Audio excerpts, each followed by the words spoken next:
Bem, boa tarde a todos. Estamos nós reunidos aqui na Sociedade de Estudos Espíritas Francisco de Assis, para mais uma tarde, noite de estudos, nessa casa que é a Casa de Jesus. Então, é a Casa de Deus. Nesse horário, das segundas-feiras, nós estudamos essa obra, Devassando o Invisível, de Ivone do Amaral Pereira, obra maravilhosa. E nós estamos estudando o capítulo Romances Mediúnicos, de Ivone, não é?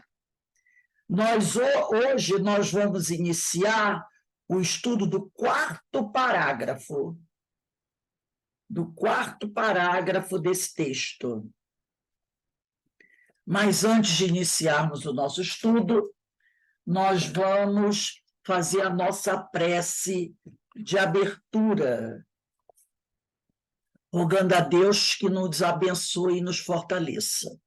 Pai amado, Pai de infinita misericórdia e justiça, estamos todos aqui reunidos, Senhor, em Teu nome, em nome de Jesus, em nome da espiritualidade amiga, para Te agradecer, Pai, pelas bênçãos que todos nós temos recebido.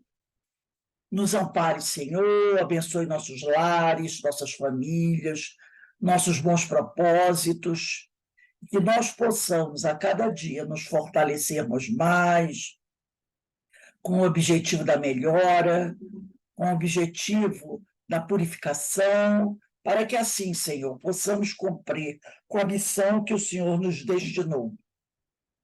Assim sendo, envolvidos por essas vibrações que caem do alto sobre cada um de nós, te pedimos, ó Pai, que nos permita darmos por iniciado o nosso estudo nesta casa, que é a Casa de Francisco de Assis, da tarde de hoje. Graças a Deus. Bem, vamos dar início aqui ao nosso estudo. Vamos todos aqui nos concentrarmos. Como eu falei, vamos estudar o livro Devassando o Invisível, de Ivone do Amaral Pereira, no capítulo Romances Mediúnicos, no quarto parágrafo. E aqui a Ivone inicia dizendo assim: tratando-se de um ensaio complexo, preferiremos sobre o assunto afirmar somente aquilo que particularmente nos disser respeito, visto ignorarmos particularidades de recepção mediúnica e de outros instrumentos. É o capítulo Romances Mediúnicos, quarto parágrafo, tá? Então, vou repetir. Tratando-se de um ensaio complexo, preferiremos sobre o assunto afirmar somente aquilo que particularmente nos disser respeito. Então, ela já está dizendo para a gente que esse tema, romances, psicografia de romances, é um tema muito complexo. Então, ela prefere ignorar as particularidades de recepção mediúnicas de outros instrumentos, de outros médios. E ela vai abordar apenas aquilo que diz respeito a ela. Então, ela vai falar apenas dela enquanto uma médium de romances mediúnicos, uma médium de psicografia que recebe romance. Ela não vai falar de Chico, ela não vai falar de Divaldo, porque senão a coisa poderia, né, se complicar, porque o tema é muito complexo. Então, ela só vai falar dos aspectos que dizem respeito a ela, Ivone Pereira. Aí ela diz assim: assim sendo, começaremos declarando que receber obras mediúnicas, quer se trate de romances ou não, se para alguns médios constitui missão, como presenciamos suceder a Franciscano Xavier, para outros constituirá provação e resgate de algo mal interpretado ou realizado no passado reencarnatório. Então, ela diz que, para alguns médios, isso é missão. Então, ela cita o caso aqui de Francisco. Ela não vai entrar nas questões das particularidades mediúnicas de Chico. Ela está apenas dizendo que, para o Chico, isso funciona como uma missão. Tá? Agora, para ela, no caso, né?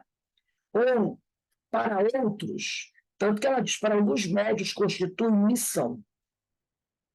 Para outros, e eu tenho quase certeza que ela está se colocando nisso, constituirá aprovação e resgate de algo mal interpretado ou realizado no passado reencarnatório. Por isso que eu incluí isso. Posso estar errada, mas como, Ivone, nós conhecemos a história, ela vem de um passado de muitos suicídios, pelo menos 2 ou 3, então não acredito que isso seja missão. Né? Então, ela diz aqui, nesta última, eu acertei, nesta última categoria, que é o de provação e resgate, nesta última categoria nos colocamos a nós mesmos. Então, ela se coloca aqui como uma provação e resgate a questão da psicografia dela, do caso dos romances. Ela vai e se coloca aqui. Nesta, né, de provação e resgate, eu estou demorando porque eu estou aqui fazendo as anotações que eu não tinha feito antes.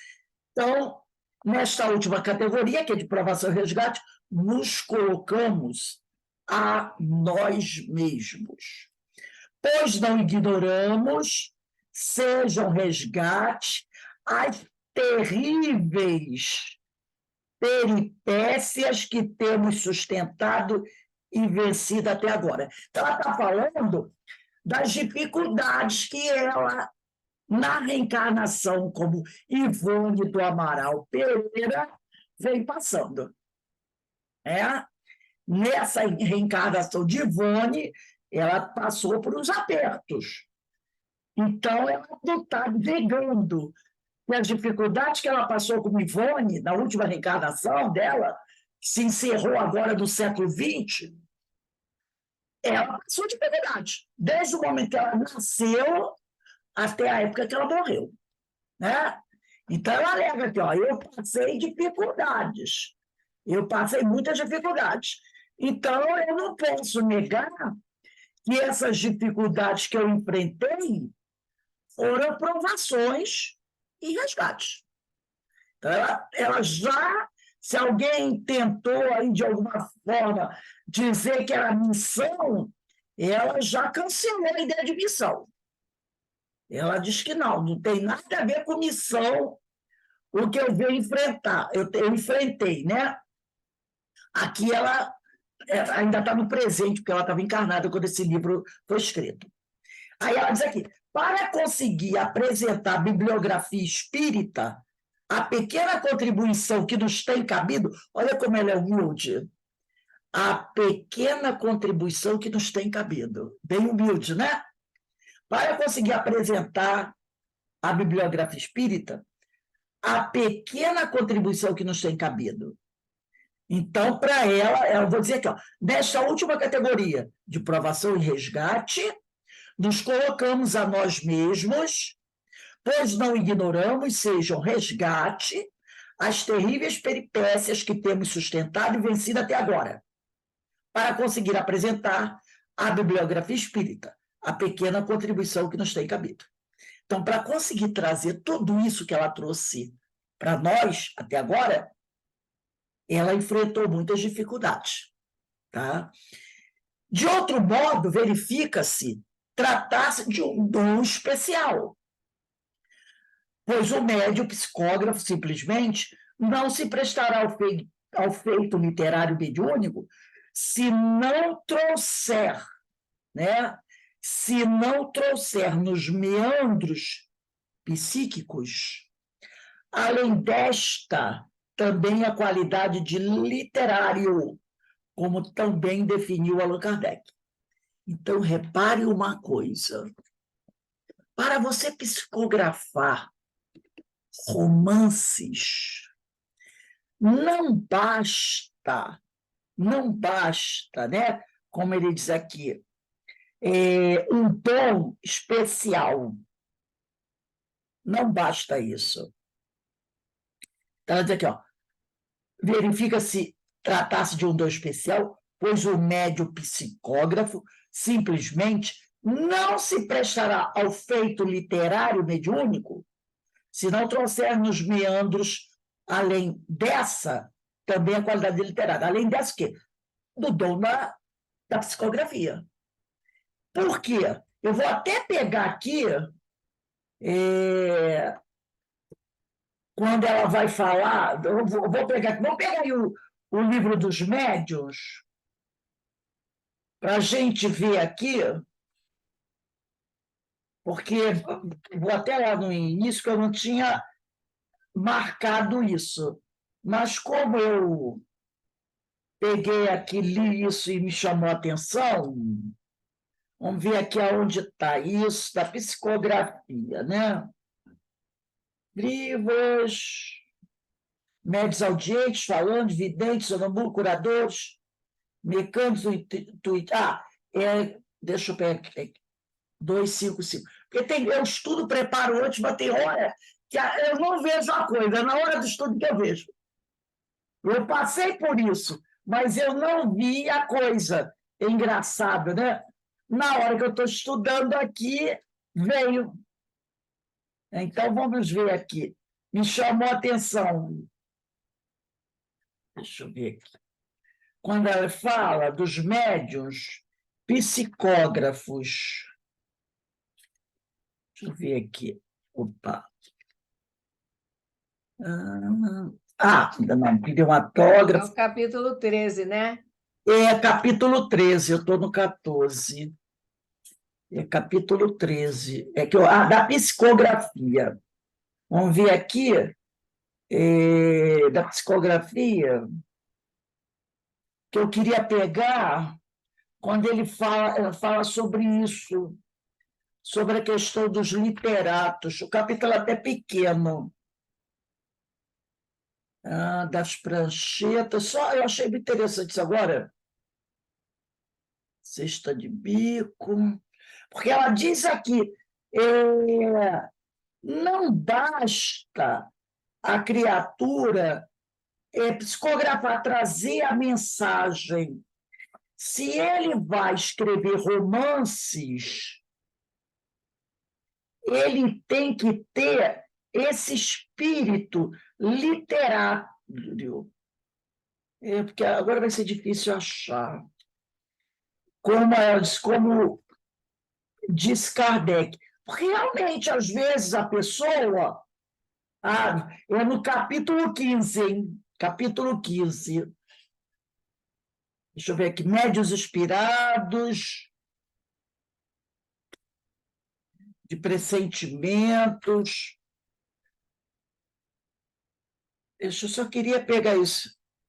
Porque ele quer dizer o seguinte, que tem pessoas, né, que psicografam uma mensagem, mas ele não está preparado para escrever um romance, né? Porque ele não tem, vamos dizer assim, essa veia literária. É igual um médium de poeta. Uma vez a gente estava assistindo uma palestra e era até a Marilena Mota que estava falando sobre isso. E ela estava falando que o médium que vai psicografar poesia, não é quadrinha, não. Não é aquelas quadrinhas bobinhas, não, né? Mamãe viu a uva, não tem quando bate no alto do morro, tem não sei o quê, quando bate no outro, final de casamento. Ela está com essas quadrinhas de, né, que é uma quadrinha de 4 versos, tá? Estou falando de uma poesia. Você, por exemplo, psicografar uma poesia de Castro Alves, uma poesia de um Casimiro de Abreu, uma poesia, né, de um desses grandes poetas da literatura brasileira. É diferente de você fazer uma quadrinha, né? Uma quadrinha rimando como qualquer criança aí inventa na hora. Você tem que ter o talento também, né? Exatamente. Tem que Aí ter o a talento. Helena Mota, ela estava falando sobre isso. Ela disse: a pessoa que psicografa uma poesia, um médium, ele tem que entender, né? E ela deu lá alguns aspectos da poesia que são necessários para a pessoa escrever uma poesia, porque ele tem que ter algumas ideias, entendeu? Então, não é uma coisa simples. Uma pessoa que não tem essa veia poética, para ela poder psicografar uma poesia, né, vai ficar complicado. Então, os espíritos, quando querem psicografar a poesia, eles procuram médium, né? E sai da.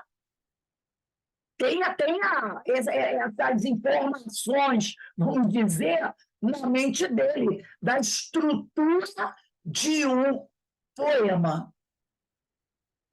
Agora, você encontra por aí muita gente, né, escrevendo um monte de baboseiras que você não sabe se é uma poesia, se é verdadeiro, se é mistificação.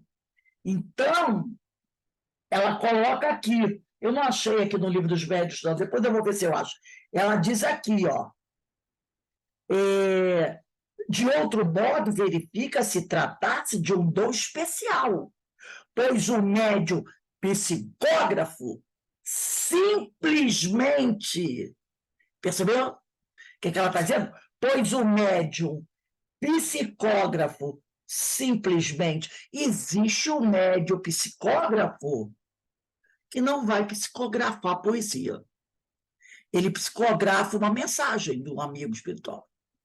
Então, ela diz aqui, ó, pois o médium psicógrafo, simplesmente, até entre vírgulas, não se prestará ao feito literário mediúnico. Se não trouxer nos meandros psíquicos, além dessa característica que é da psicografia, também a qualidade de literário. Então, um médium psicógrafo comum, normal, que não tenha, né, não tenha essa qualidade de poeta, no máximo que ele vai fazer é umas quadrinhas. Porque uma poesia tem toda uma estrutura. Quem estuda poesia sabe. A poesia tem toda uma estrutura. Então, quem não conhece essa estrutura, quem já não trabalhou isso antes, vai conseguir. Então, não basta ser um psicógrafo, ser um romancista mediúnico.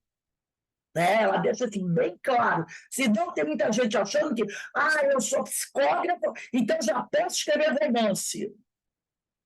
Receber romance do plano espiritual. Então ele diz aqui, tá?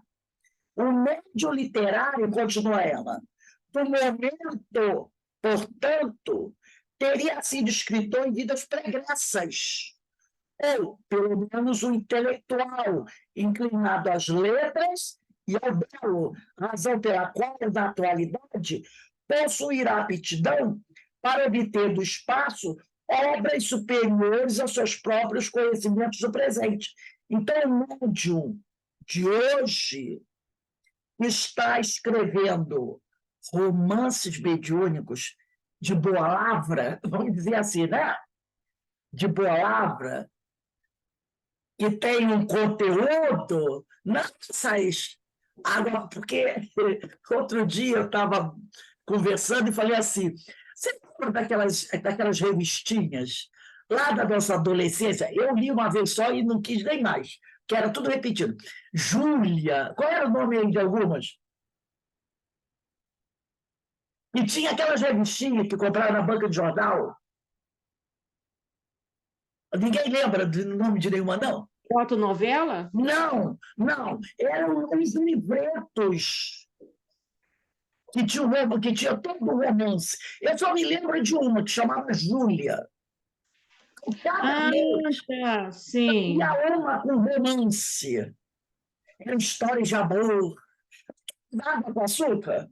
Entendeu? Sabrina. Ah, lembrei, Sabrina. Júlia. Aqueles romances de água com açúcar.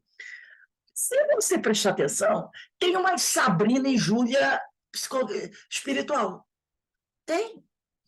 Tem uns romances mediúnicos aí, você olha a capa, tá lá. A neta do faraó, né? A princesa da Babilônia, e bota umas capas bonitas, todo mundo corre para ler.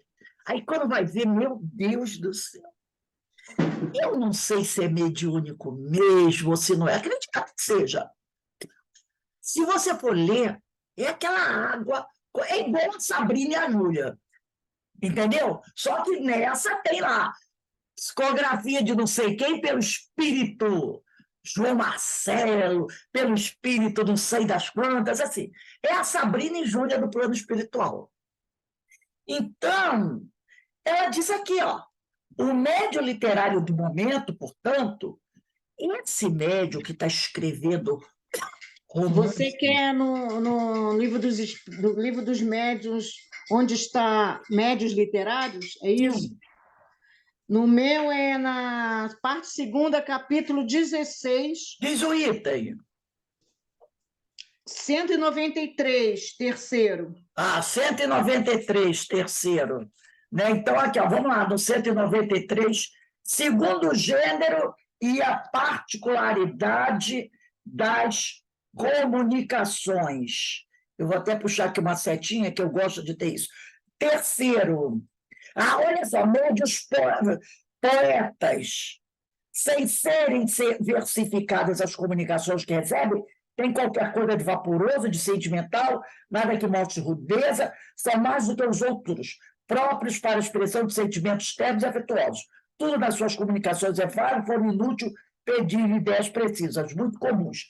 E o terceiro está lá, médios literários. Né? Então está aqui, ó, Livro dos Médios, 193, subitem terceiro.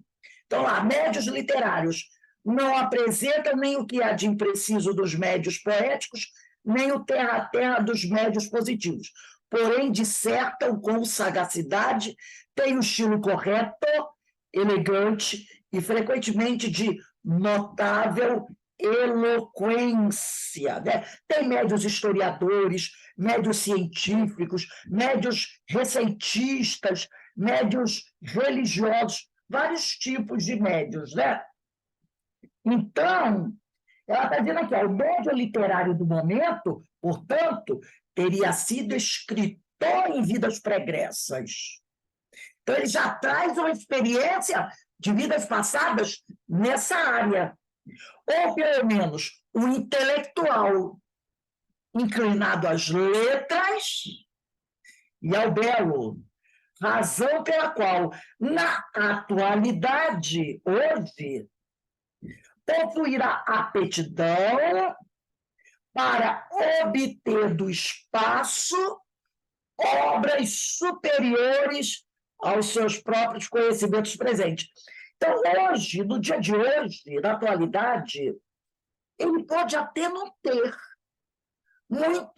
muita capacidade para fazer isso, mas ele tem a coisa lá organizada na mente dele. E a espiritualidade recorre não aos recursos de hoje, mas aos recursos que ele conquistou no passado. Por exemplo, vamos só fazer uma comparação pequena. Tá? Por exemplo, nós que estamos aqui, é claro, se a gente está mergulhado no estudo, nós gostamos de ler, não é? Nós gostamos de ler. Vocês acreditam que esse gosto pela leitura não é... eu vou ler nada contra a Sabrina, mas se você citar um exemplo, uma Sabrina hoje, vou ler, nem sei se ainda existe, uma Fatos e Fotos, né? Uma revista Quem, né? Um negócio assim. Não é isso. Nós gostamos de nos debruçarmos sobre livros. E não é um, não é dois, não é três, é vários livros, nós gostamos de ler, pesquisar, estudar. Vocês acham que esse gosto pela leitura se desenvolveu nessa vida? Eu acho que não. Eu acho que a gente já traz esse gosto pela literatura de outras encarnações. A gente já traz. Né? Então, desperto. Quando nós tivemos a oportunidade de nos deparar com os primeiros livros, deu, como diz o outro, né? Deu um bichinho, aquela coceirinha na gente, e a gente gosta de ler.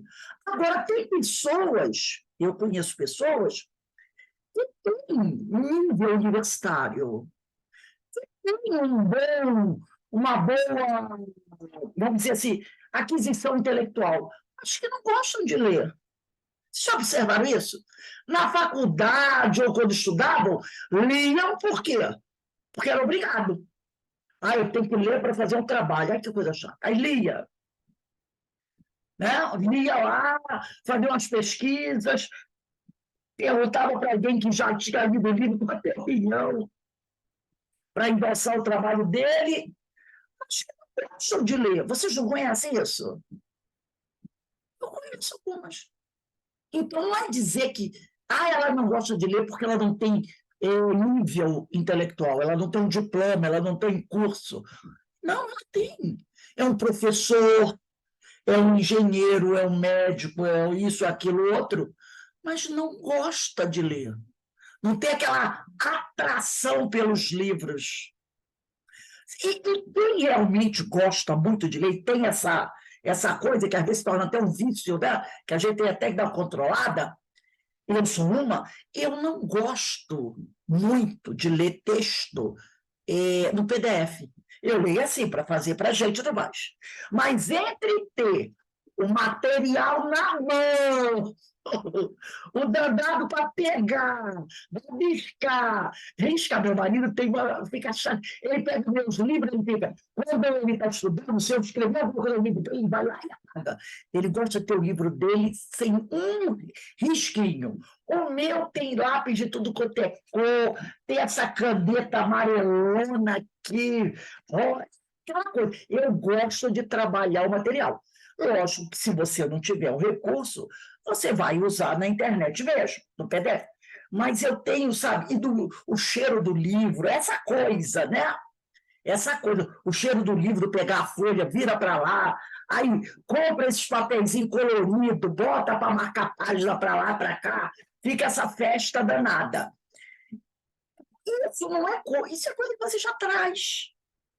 É a atração que você já traz. Como aquele outro que gosta de pintar, ele traz isso também.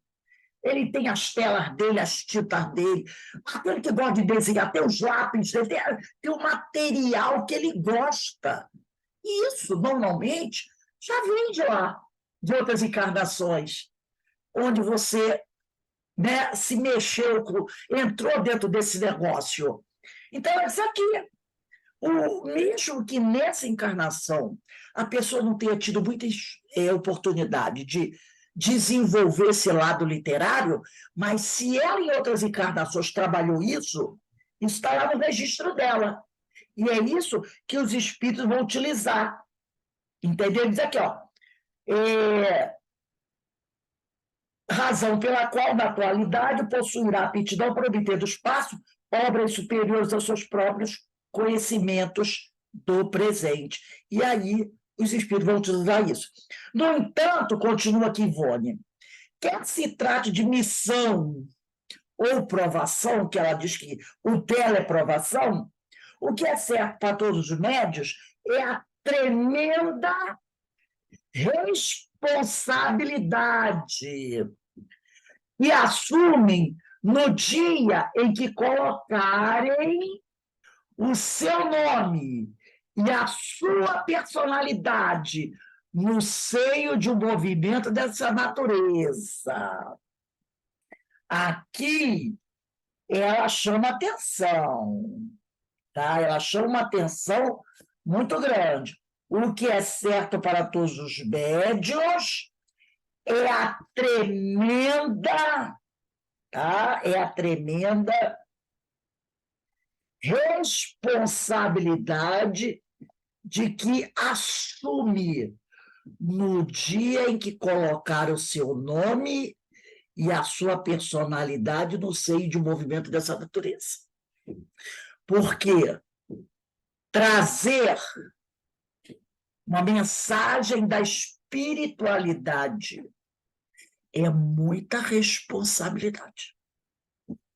Eu vou até fazer uma comparação, né, que eu acho que vale a pena ser feita, do meu ponto de vista, para quem trabalha com a divulgação doutrinária, coordenador de curso, palestrante. Porque quando você se candidata ou é convidado e aceita, fazer um trabalho de divulgação, porque são duas coisas, né? Ou você está fazendo porque se candidatou e foi aceito, ou porque, né, a espiritualidade te convidou e você aceitou. Então, quando você vai fazer um trabalho desse, coordenando o curso, fazer uma palestra, é de uma grande responsabilidade também. É de uma grande responsabilidade. Primeiro, você tem responsabilidade para com aquelas pessoas que estão ali participando do estudo, de trazer o melhor dos teus esforços, de não fazer aquele negócio, sabe aquele negócio do qualquer coisinha? Famoso qualquer coisinha? Vou fazer. Só tem 2 pessoas fazendo estudo comigo. Então, vou fazer qualquer coisinha. Vou preparar 10 minutinhos, eu preparo. E entendeu? Só que a gente esquece que num estudo com 2 encarnados tem um grande número de desencarnados. Porque quando a casa espírita é séria, tudo é planejado junto com a espiritualidade. A espiritualidade da intuição. Aí você diz, acho que vou fazer esse estudo aqui. Você percebe a intuição da espiritualidade. Os temas se apresentam na obra. Na hora que você está preparando ali, é tanta coisa que você fica, ai meu Jesus, como é que eu vou trazer tudo isso? Aí você tem que ter a capacidade de sintetizar, de organizar da melhor maneira possível, tem lá suas anotações, seus cadernos, para que a coisa flua. A espiritualidade está presente. Muitos espíritos sabem, e ali vai ser estudado o Evangelho. Quem não precisa aprender sobre o Evangelho? Se alguém levantar o dedo, eu digo, então, obsidiado. Porque todos nós, encarnados e desencarnados, precisamos estudar o Evangelho. Inclusive espíritos elevados. Porque se um espírito elevado levantar o dedo e dizer assim, eu já aprendi tudo do Evangelho de Jesus, opa, esse espírito superior dele esse superior é com S minúsculo. É com S minúsculo. Né? E eu não imagino nenhum espírito superior dizendo, eu não preciso mais estudar o Evangelho de Jesus, porque eu já sei tudo. Jamais o espírito superior vai dizer isso. Então, todos nós, encarnados e desencarnados, precisamos estudar o Evangelho de Jesus. Todos, todos, todos. Então, aonde se acende uma lâmpada, uma luz, e o Evangelho traz luz, né, para nossas vidas, os amigos espirituais veem que ali a pessoa está se esforçando, está fazendo a coisa de forma séria, com assiduidade, pontualidade, capricho, dentro das suas limitações, é claro, né? Que as pessoas não são iguais, se organizando, trabalhando direitinho, eles vão trazer pessoas necessitadas, precisando aprender para participar daquele estudo. Então, você não pode dizer assim, hoje só tem 2. Não! Tem muita gente. Eu me lembro há muitos anos atrás, isso, eu estava preparando, não estava dando aula. Eu estava na minha casa, lá no meu apartamento, sentada no sofá, com os livros do meu lado, e eu estava preparando uma aula. Me lembro bem, eu acho que era uma aula de Paulo de Tarso, eu não me lembro qual era o estudo que eu estava preparando, mas eu estava preparando uma aula, que eu dava curso lá no CIOI. Eu estou sentada assim com os livros do sofá, com os livros do meu lado, escrevendo, e quando eu estou estudando, eu falo sozinha, né? Eu falo sozinha, eu faço isso, aquilo, estou sozinha. Eu estou ali e estava de cabeça baixa, com o livro no colo, lendo, anotando, riscando, pegando o livro aqui. Quando eu levantei a cabeça assim, eu estava sozinha no meu apartamento. Quando eu levantei a cabeça assim, olhei, eu tive um choque. A minha sala, que era retangular, ela não tinha dimensão retangular. Ela parecia quadrada, como se ela tivesse esticado para o apartamento vizinho. E o que eu achei mais interessante, sabe qual foi? Eu vi na minha frente, eu sentada no sofá, como se fosse a escola, professora assim, do jardim, eu sentada no sofá, e no chão eu vi muitos espíritos, um do lado do outro, assim, e eram carreiras. A primeira carreira, segunda, terceira, até se perder, de espíritos sentados, com os joelhos levantados, e sentados assim, com o joelho levantado, sabe? Com as mãos no joelho, ouvindo. Um monte. Porque eu estava o tempo todo de cabeça baixa. Aí, quando eu levanto a cabeça assim, e era uma coisa assim, meia nublada, sabe? Como se tivesse uma nuvem assim. E aí eu olhei assim, assim, mais ou menos vestido da mesma cor, sabe? Sentados assim, em fileiras, bem compridas, para um lado e para trás, todos eles na mesma posição, com os joelhos suspensos assim, né? Com as mãos no joelho, olhando. Aí eu vi aquilo assim, tomei aquele choque, né? Aí aquilo se apagou. Aí eu fui para o CEO e até conversei com o Bira. Falei, Bira, aconteceu isso. Ele falou, Rose, você não estava estudando?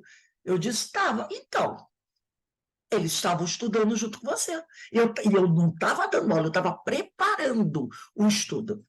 Mas quando eu preparo com aquela coisa nada toda, eles estavam ali. Olha quanta oportunidade, gente, para gente. Então, por isso, quando ela fala aqui que aqueles são médios psicógrafos, né? Tem uma tremenda responsabilidade quando assumem um trabalho desse, de escrever romances, né? Ao colocarem o seu nome e a sua personalidade no seio de um movimento dessa natureza, eu trago isso para a gente também. Nós estudamos, nós preparamos palestras, damos cursos. É também uma grande responsabilidade. Porque você está transmitindo, procurando transmitir, dentro do que você pode fazer, a palavra da espiritualidade, daquilo que você está obtendo dessas obras, e não desvirtuando o que você aprende. É isso que ela está falando, da responsabilidade. É procurar, dentro das nossas possibilidades, é claro, trazer o melhor, o que a gente compreendeu, e não por não ter interesse, fala qualquer coisa lá, está bem resolvido o problema. Entendeu? Então, ela diz aqui, não desejaremos abordar a iniciação, por assim dizer, necessária ao médium, a fim de servir de instrumentação fácil sob direção dos amigos espirituais que dele desejarem utilizar-se para labores mediúnicos em geral. Ela está dizendo que eu não vou dar curso para médio que está começando a ser médio romancista. Não vou, meu objetivo não é esse.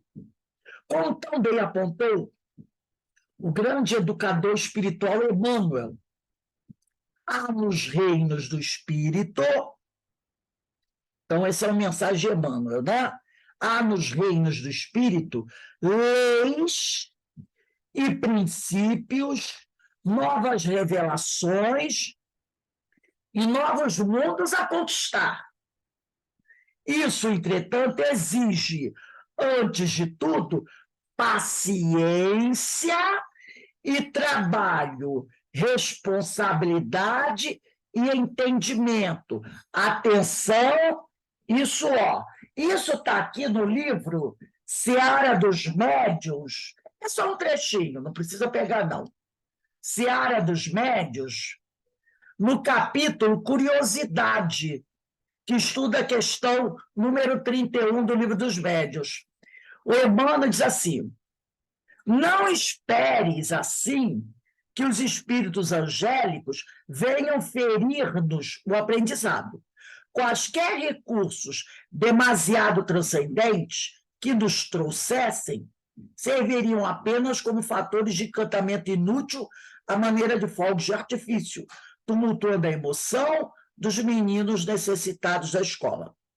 Da pedra ao micróbio, do micróbio ao verme, do verme ao homem e do homem à estrela, o universo é todo um conjunto de soberbos fenômenos, desafiando-nos o conhecimento e a interpretação.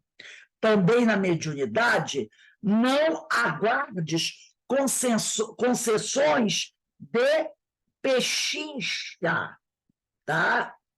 Então, ele está trazendo aqui, ó, também na mediunidade, não aguardes concessões de pechincha. Nada de graça, hein? Você não vai obter nada de graça, tá?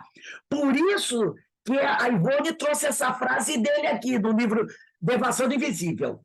Isso, entretanto, exige, antes de tudo, paciência e trabalho, responsabilidade e entendimento, atenção e suor. Por que o suor? É porque está 40 graus? Claro que não. Esse suor vem de quê? Vem do trabalho, vem do esforço. Esforço. Por isso que ele diz, não aguardes concessões de pechincha. Há nos reinos do espírito leis e princípios, novas revelações e novos mundos a conquistar. Aí termina com essa frase que Ivone colocou aqui. Isso, entretanto, exige, antes de tudo, paciência e trabalho, responsabilidade e entendimento, atenção e suor. Então, temos que trabalhar, né? Aí, aqui, voltando aqui ao nosso livro da Ivone, ela vai colocar aqui. Opa, deixa eu só pegar aqui. 23. É isso mesmo, porque é tanta coisa que eu escrevo que eu fico meio perdida aqui. Voltando lá. Certamente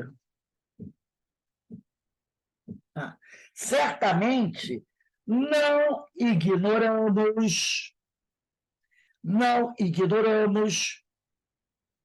deixa eu ver que é a Seara dos Médiuns, não, opa, deixa eu só que eu tenho uma notinha aqui.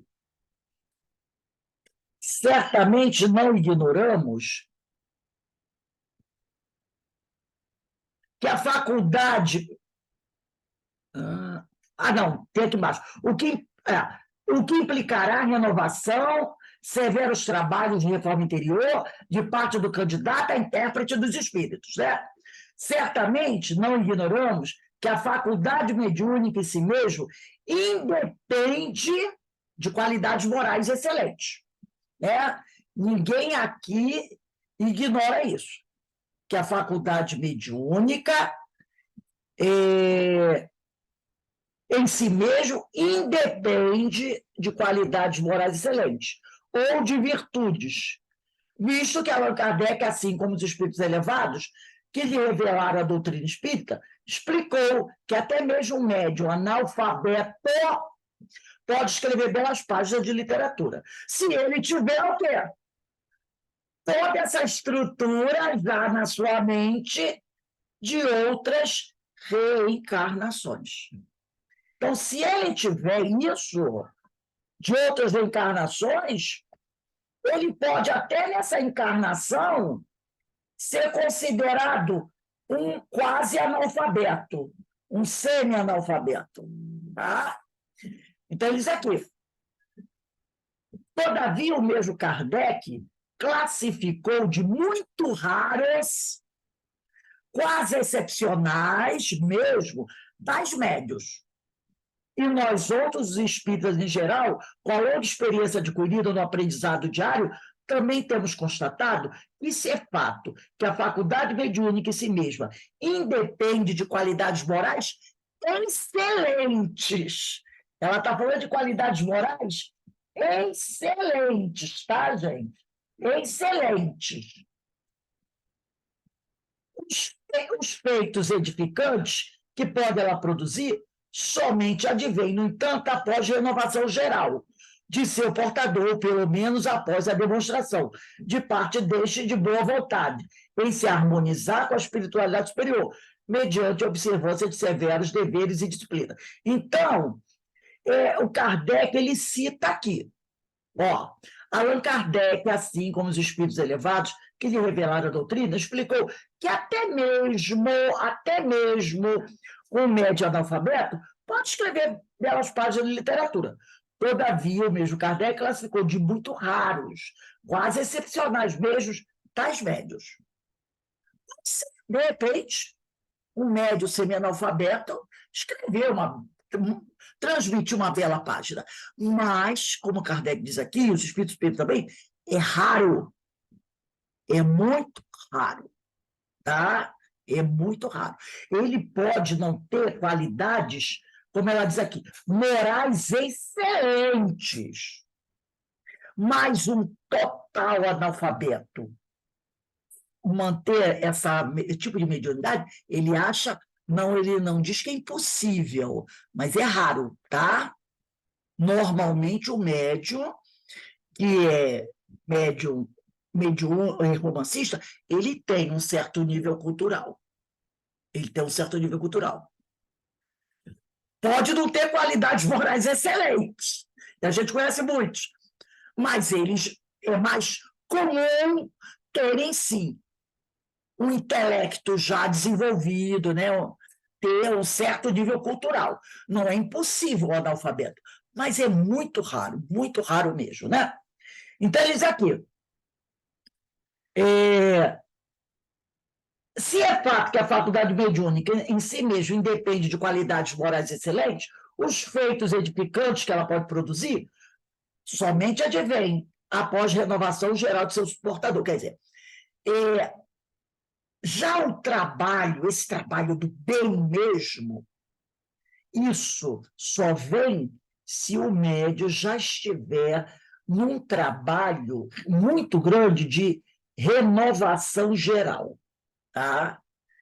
De reeducação de caráter, de reeducação espiritual, de mudança de conduta, né? Então, ainda após a demonstração de parte deste de boa vontade em se harmonizar com a espiritualidade superior, mediante a observação de severos deveres e disciplinas. Então, a espiritualidade observa o médium. Ele pode não ter qualidades morais excelentes, mas se ele for um médium que está na luta, no esforço por se melhorar, e já mediante severos deveres de disciplina, pode ser utilizado pela espiritualidade, porque ela vê que ele tem uma conduta correta, tá? E aí ele é utilizado para isso. Aí continua com Ivone. Por outro lado, não conhecemos nenhum médium verdadeiramente analfabeto. Olha aí.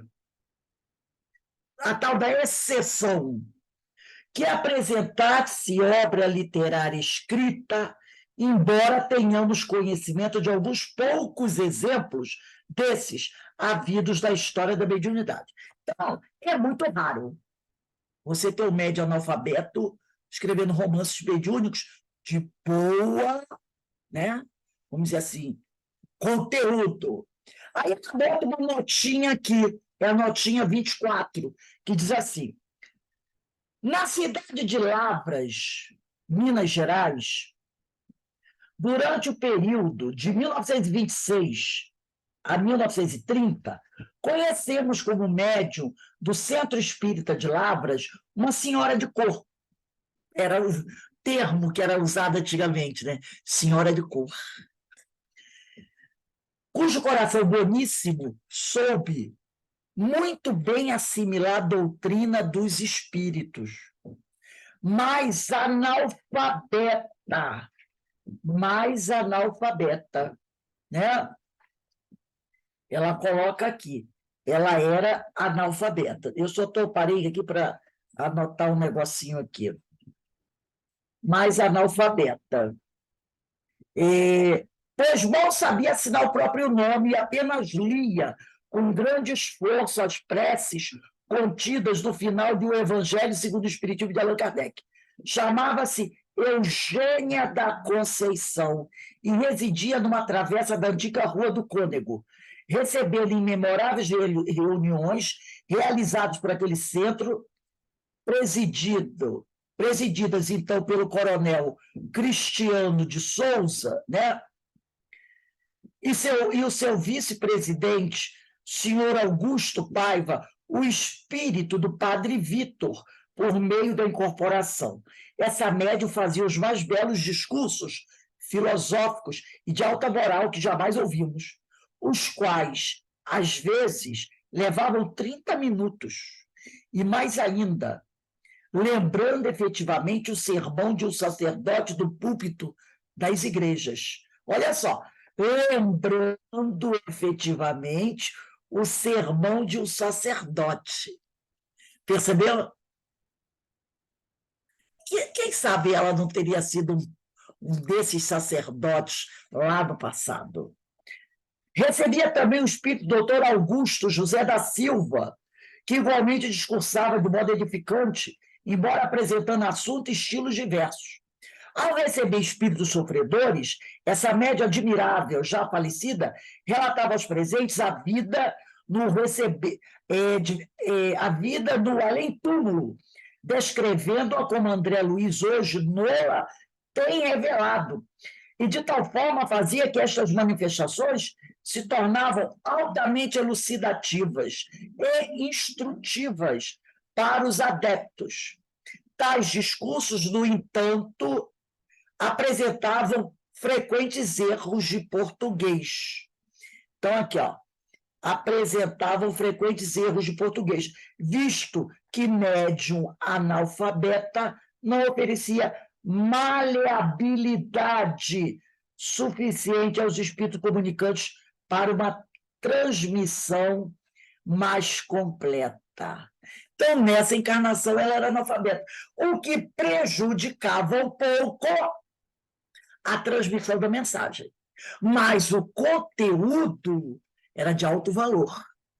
Então, quando ela fala aqui do sacerdote, quiçá lá do passado, ela não foi um desses padres que fazia lá seus discursos, né, no púlpito da igreja. Mas agora... Quer dizer que na hora do discurso ela tinha eloquência, mas na hora da escrita não é isso? Exato. Não, ela diz aqui, ó, os discursos, quando ela falava. Por quê? Porque o médium não influi na transmissão. O médium transmite. Então, na hora de transmitir... Ela saía do corpo e deixava o espírito, né, tomar conta, né? Não. Ela recebia a mensagem e passava. Então, o conteúdo era muito grande.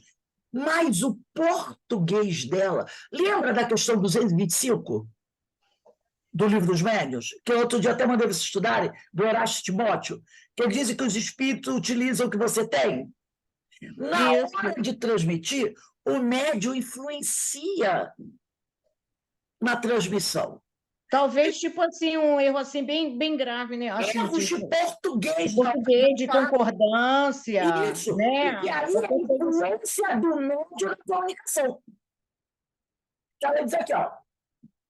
Tais discursos, no entanto, apresentavam frequentes erros de português na hora dela falar, visto que médium analfabeta não oferecia maleabilidade suficiente aos espíritos comunicantes para uma transmissão mais completa. Vamos dar uma olhadinha na questão 225 de O Livro dos Médios.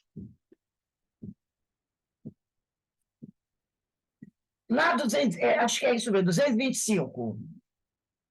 Quando Kardec, aqui no final, eu vou pegar, vamos lá para o final da 225. Tem uma nota de Kardec. Vamos até encerrar hoje com essa nota de Kardec, tá?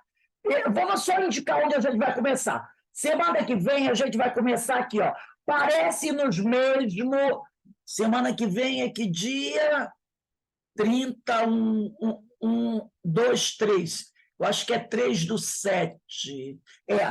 3/7. Vou botar aqui. 3/7 de 23.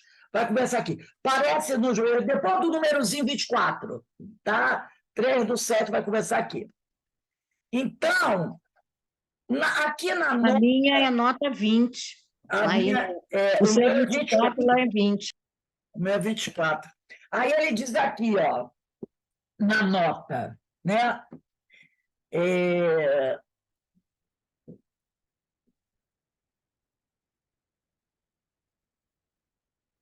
Esta análise, eu estou na nota, no final da 225 de O Livro dos Médios, tá? Esta análise, deixa eu só colocar aqui também, que eu ainda não tinha colocado, essa notinha aqui, só para Livro dos Médios, 225, nota de Kardec. Essa questão aqui, ela é grande, tá? Mas é uma questão que a gente tem que estar indo e vindo para ler essa questão. Ele diz aqui, ó, esta análise do papel dos médiuns e dos processos pelos quais os espíritos se comunicam é tão clara quanto lógica. Dela decorre, como princípio, que o espírito aure não as suas ideias, tá? Não as suas ideias, porém os materiais de que necessita para exprimi-las no cérebro do médium, que quanto mais rico em materiais, olha aí, quanto mais rico em materiais for esse cérebro, ele até comparou com a história de umas moedas aí, de uma questão anterior, mais rico em materiais for esse cérebro, tanto mais fácil será a comunicação. Quando o espírito se exprime no idioma familiar ao médium, encontra neste inteiramente formada as palavras necessárias para contextualizar sua ideia, ao revestimento da ideia. Se o faz numa língua estranha, o médium não encontra nele as palavras, mas apenas as letras. Por isso é que o espírito se vê obrigado a ditar, por assim dizer, letra a letra, tal como quem quisesse fazer que escrevesse alemão uma pessoa que desse idioma não conhecesse uma só palavra. Se o médium é analfabeto, nem mesmo as letras fornece ao espírito, preciso se torna este conduzir-lhe a mão, como se faz a uma criança que começa a aprender. Ainda a maior dificuldade a vencer encontra aí o espírito. Estes fenômenos, pois, são possíveis e há deles numerosos exemplos. Compreende-se, no entanto, que semelhante maneira de proceder, pouco apropriada, se mostra para comunicações extensas e rápidas, e que os espíritos hão de preferir os instrumentos de manejo mais fácil, ou, como eles dizem, os médios bem aparelhados do ponto de vista deles, médios bons, né? Se os que reclamam esse fenômeno como meio de se convencerem estudassem previamente a teoria, haviam de saber que as condições excepcionais eles se produzem, né? Então, ela, como analfabeta nessa encarnação, não sei em outra, isso trazia um prejuízo. Trazia um prejuízo. Porque nessa encarnação, ela não devia fazer leituras, ela não era uma pessoa que tinha estudado, que tinha toda essa organização verbal na cabeça. Então, A Ivone fala que ela lia as preces com muita dificuldade. do Evangelho. Do final, isso, do Evangelho. Então, na hora de ler, pegar, aí não é mediunidade. Aquelas preces do capítulo 28, se eu não me engano, né?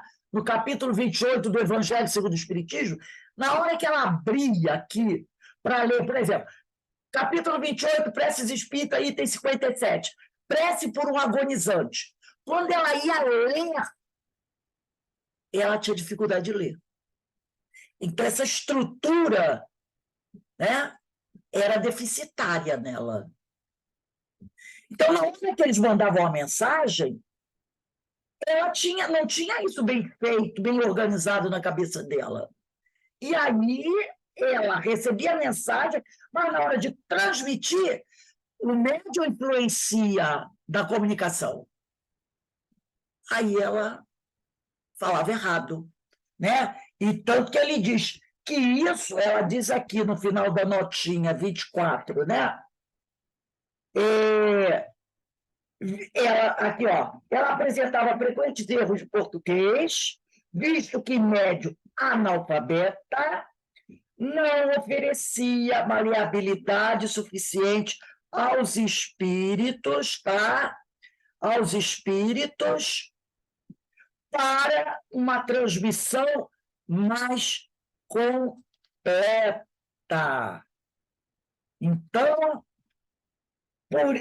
por isso também que Kardec, né, diz para a gente assim várias vezes: espíritas, amai-vos, mas espíritas, instruí-vos. Quando ele está falando instruí-vos, tem muita gente que quer dizer assim, e Kardec está mandando a gente estudar a doutrina. Estudem a doutrina. Então, a pessoa fica naquela. Kardec está mandando a gente estudar a doutrina. Não é só a doutrina, não. Ele está dizendo, espíritas, instruí-vos. Tá?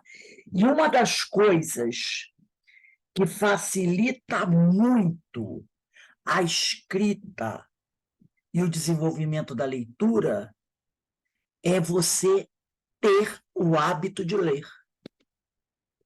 A pessoa que tem o hábito de ler, não é só livro doutrinário, não. Lê qualquer coisa, lê jornais, lê história em quadrinho. Porque quer ver uma das coisas muito interessantes para a criança desenvolver a leitura? Pega os gibizinhos da Disney. Da Disney. É muito bom. Então, a criança... Então, você lê tudo que te cai às mãos. Leia. Porque isso ajuda na leitura, na escrita, na ortografia. Você automaticamente vai aprendendo a escrever as palavras. Entendeu? Então, quando ele diz instruí-vos, tem muita gente que está dizendo, Kardec está mandando ler o livro dos Espíritos. Não, ele está falando instrução mesmo. Conhecer um pouco de geografia, de história, de biologia, de química, de física. A pessoa vai dizer assim, mas eu só estudei até o ginásio, vou estudar isso. O que tem você pegar um livro do 8º ano, 7º ano, 6º ano, e ler sobre a história geral, sobre os animais, sobre biologia, sobre química, física, né? Não tem cultura. Um livro aí do 6º ano de história, a gente conta até no lixo, né? De ciências. Vai ler. Ali tem a história romana, tem a história dos gregos lá. Vai ler. Leia. É conhecimento. Tudo isso agrega. Tudo isso agrega. Então, é isso que o cara está dizendo. Espíritas, instruí-vos. Porque no tempo dele, não vamos dizer, mas no tempo dele, Poucas pessoas estudavam, principalmente se eram pobres, com poucos recursos, as mulheres, não é? Não tinham muita oportunidade de estudar. E Kardec chama essa atenção. Espíritas, instruí-vos para pessoas de qualquer sexo e de qualquer nível. Porque não era comum. Normalmente, quem estudava, aqueles que estudavam eram pessoas de grande poder aquisitivo. Ou aquele que não tinha grande poder aquisitivo, mas tinha um pai e uma mãe que tinha visão. Fora isso, gente, até no século XX também, o meu marido conta uma história lá em Portugal, que o irmão, eram os tios dele, né, normalmente o pessoal morava no campo, a maioria tudo analfabeto. Aí um deles veio para o Brasil. Veio para o Brasil, né? E aquele aprendeu a ler, escrever, estudou. E aí ele voltou. Aí ele andava assim para mostrar para os outros, né, com um livrinho na mão. Aí um livro dizendo que estava lendo, né? Aí os irmãos diziam, para que isso? Que bobagem! O que eu preciso para subir na vida? Isso aqui é enxada. E a enxada. Livro, não... Isso lá em 1920, qualquer coisa, né? Lá no interior de Portugal. Então, as famílias, as pessoas que de baixa renda, como os colonos agricultores, né? Os tios do meu marido, falava, o pai do meu marido, que é lá de Portugal, lá do interior de Portugal, tinha que estudo passava pelo pessoal que vivia no campo. Era de manhã à noite na roça. E primeiro que ninguém pobre não podia comprar livro, né? Era um objeto muito caro. Hoje a gente conta na lata do lixo. Ô, Rose, não precisa ir muito longe, não. O Fernando, o pai do Fernando, quando encontrava eles de uniforme, rasgava até o uniforme. Filho meu não tem que estudar, não, tem que trabalhar. Exato. Não é muito tempo, o Fernando está com 73. Mas você vê, né? Isso há 60 anos atrás. E era aqui, no Rio de Janeiro. Não era no interior do Piauí, nem no interior de Portugal. Aqui no Rio de Janeiro. Né? E a mãe de uma amiga minha já desencarnou. Ela pegava os documentos das filhas e guardava. Ela era uma comerciante, tinha um armazenzinho, escondia dentro do cofre, para as filhas não estudarem, porque moça decente não se via apegada aos livros, porque os livros botavam caraminholas nas cabeças e as moças se perdiam. Ela dizia isso.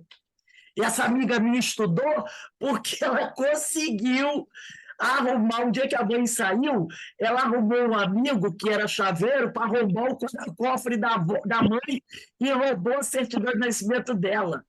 E conseguiu estudar anos sem a mãe saber. Boa noite, boa noite. Boa noite. Então, veja só que coisa, né? Veja que coisa. Então, meus amigos, nós estamos encerrando aqui o nosso estudo, né, do livro Devassando Invisível, agradecendo a Deus essa oportunidade que Ele nos concede de maior conhecimento, maiores estudos. Que o Pai nos abençoe e nos fortaleça sempre. Graças a Deus. Bem, meu amigo Robson Valentim, deixa eu encerrar aqui.